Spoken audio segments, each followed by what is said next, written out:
ओ nice यार, फेरि पनि लोप्चे ब्रो आयो त।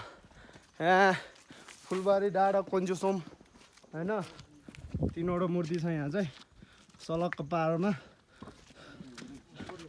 हामी कति घन्टा लाग्यो है यहाँ आइपुग्दा तलबाट? 1 घन्टा। 1 घन्टा मात्रै हो? ल ठिक छ। नाइस छ है, नाइस छ ठाउँ चाहिँ एकदम बवाल छ है, बवाल होइन। त्यही हो, पारी डाँडामा चाहिँ फुलचोक छ। एउटा कुरो यहाँ पहिला त्यो भेबो दिदी यानि कि भेबो ब्लगर पनि आउनु भएको थियो, कतिपय मान्छेहरूलाई थाहा पनि छैन होला। यहीँ आउनु भएको थियो, यो कन्जुसोम होइन, तीनवटा मूर्ति छ।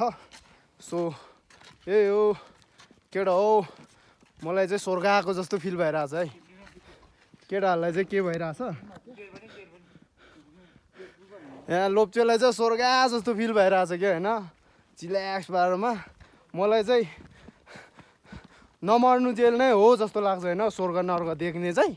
अरू चाहिँ थाहा भएन, अहिले चाहिँ म आज चाहिँ स्वर्गमै उडिरह जस्तो फिल भइरहेछ, त्यही हो। दामी छ है, दामी छ। पहिलाभन्दा जोस् धेरै डेभलप गर्दै गइसकिरहेछ हाम्रो पुरानो होइन अध्यक्षज्यू गोपीलाल सिंहदनले। जोस् दामी दामी गर्दैछ होइन, गाउँलाई जोस् ब्युटिफुल बनाउँदैछ। धेरै धेरै शुभकामना छ हाम्रो उहाँलाई पनि, त्यही हो।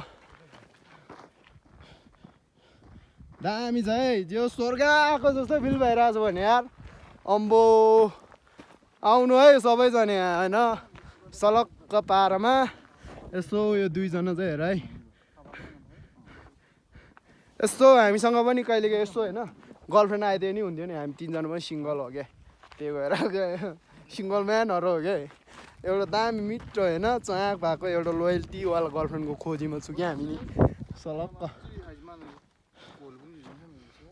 लो आजको लागि चाहिँ यति नै, धेरै पनि बनाउनु मन लाग्दैन मलाई खासै होइन, त्यही हो।